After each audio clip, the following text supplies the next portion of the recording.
When people ask why is there so much resentment for video game journalists, this is it. This right here is the very reason why people don't like gaming journalists, because they write all of these vile, disgusting articles stigmatizing an entire community of people, bringing only division and hatred wherever they go.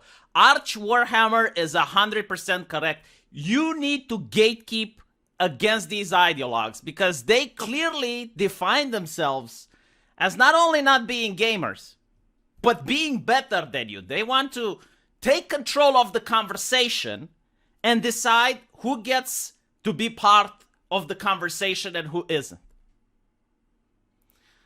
Now, I want to point out that back in 2016, being a gamer actually meant something. I remember that I grew up in an impoverished neighborhood, and there were a lot of fights, there were a lot of divisions, there were kids that were beating each other up. But when we went to the arcades, everyone got together. Everyone put aside their differences and got together because they were gamers. And the ideologues, they despise this. They don't want people to be together. They want division.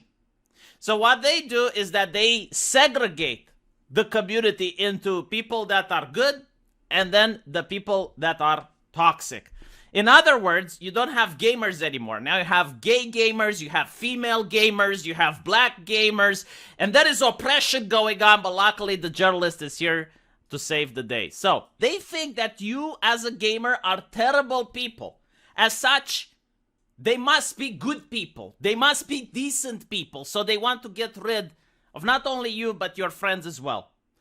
I grew up in an impoverished neighborhood, and there was a lot of strife between the various kids at the block.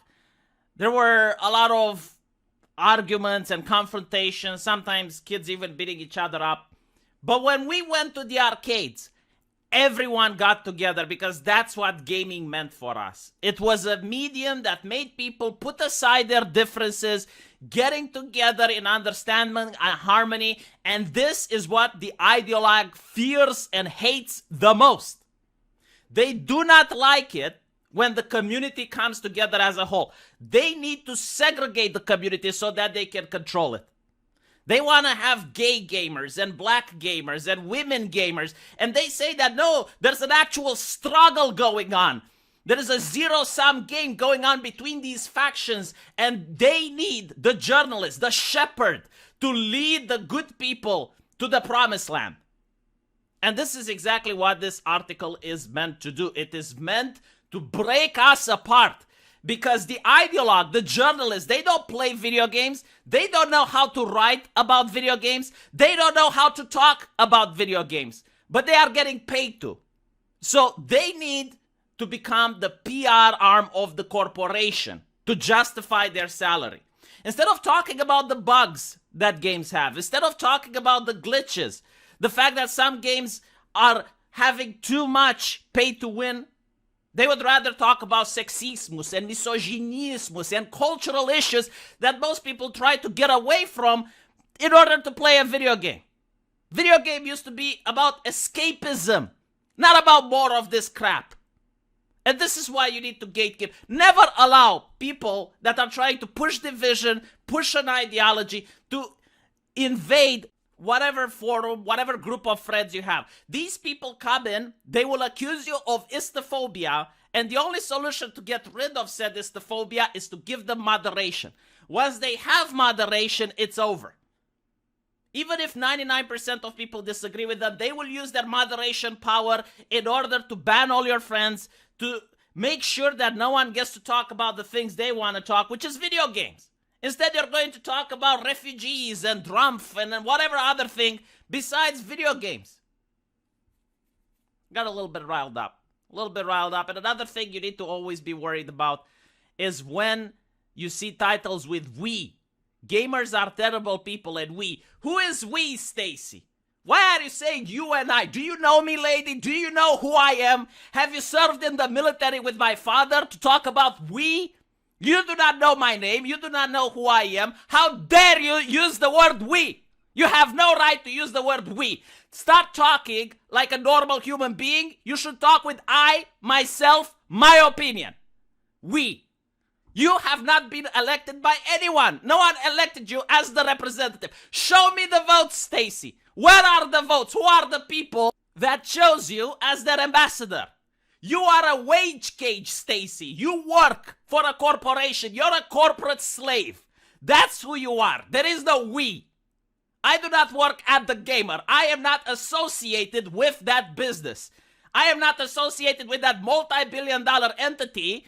So don't pretend like you're part of the masses, because you are not.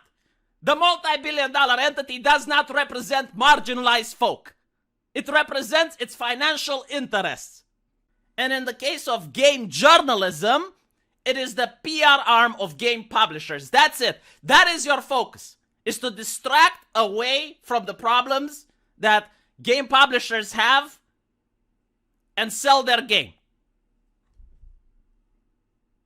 This is the editor-in-chief at The Gamer, by the way.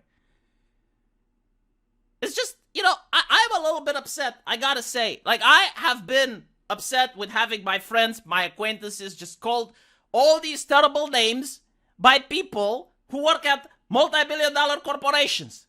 It's sickening. Like, what did we do to you? What did I do to you, Stacy? What have I done to you to deserve this? This is another tactic that I have seen journalists employ. They will say gamers are terrible people, right? So a blanket insult. And obviously, certain people are going to be insulted. And when you speak out, oh, it's harassment. Because you see, when you speak out, if you send, and by the way, don't do this, but if she receives criticism on Twitter, she's going to go, oh my God, I'm getting harassed. Of course, do not contact her, like this is what she wants, this is part of the MO, do not, okay? Like if you, what you need to do is block and mute these people. Block and mute. That is how you power play over them. Block and mute. Block them from your community, mute them on Twitter, mute them on Facebook. Make sure that you are a raging bigot. There is no conversation to be had, okay? Because they are not good-natured people. Like, their purpose is to gain power over you. So do not let them. If you block and mute, they cannot do that. There are a lot of people who play video games, she says, and I feel the same way. Also, yes, The Gamer, no spaces. Gaming is one of the most popular hobbies in the world. So basically, she's going to say that all people who play games, despite the fact that it's one of the most popular hobbies in the world, are terrible people. Do you see why I take umbrage with that? She's basically calling my mother a terrible person. She's insulting my mother. How can I not get upset? She's saying that there are more general gamer elements that have become so acceptable that we barely even registered them. I wrote last year when a female Valorant streamer was told to go back to Halo. Isn't she a gamer as well? So, a terrible person according to you, Stacy. A terrible person was told to go back to Halo. What is your argument against that? And then you also have, like, the exceptions are the less focused combat games like Animal Crossing. She talks about PewDiePie saying the N-word. So she has to bring back something that happened, over 5 years ago to make her case? And then she talks about FaZe Clan, which I'm going to make a video today where the guy just said, hey, my N-word, how are you doing? And because of that, oh yes, there is so much racismus in the gaming community. Yes, guilt by association. Do you know how many journalists have been Me Too'd? Do you know how many journalists have been arrested for pedophilia? Oh, you're a journalist as well, Stacy. Why don't you call out the journalist industry? Because you seem to be very keen on calling out the gamer community. Why don't you call out the journalist industry using the same line of reasoning? Oh, I know why. Because guilt by association is not fair. Now, is it? You wouldn't like it if I look at what another journalist did who got arrested and said, oh, well, Stacy is a journalist as well. Why don't we hold her accountable too? Of course you wouldn't like it. And why is it only the negative, huh? I mean, I know a very good surgeon that saved a lot of lives and he is a gamer. Why can't we say, oh, look, well, some gamers save a lot of lives, then clearly why is it always the negative that's being brought forth? So, yeah, I'm going to make a stream talking about this article. I understand why it's written, but it's very disgusting. You know, back when I was young, people would have been more shocked about this type of article. But nowadays, it's, you know, well, it's a game journalist. Again, I don't understand why your job is to write for terrible people. Like, how do you feel, Stacy? How do you wake up during the night knowing that you write for people that you consider to be terrible?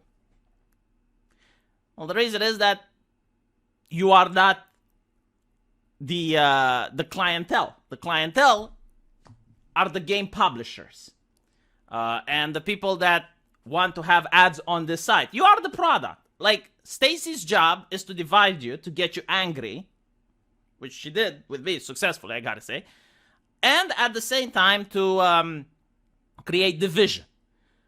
All the while trying to push you to buy certain games. That's literally it. That's what her job is. So remember, always gatekeep, block, mute these people. Do not talk to them. Do not interact with them. Remember, the opposite of love isn't hate. The opposite of love is complete ignorance.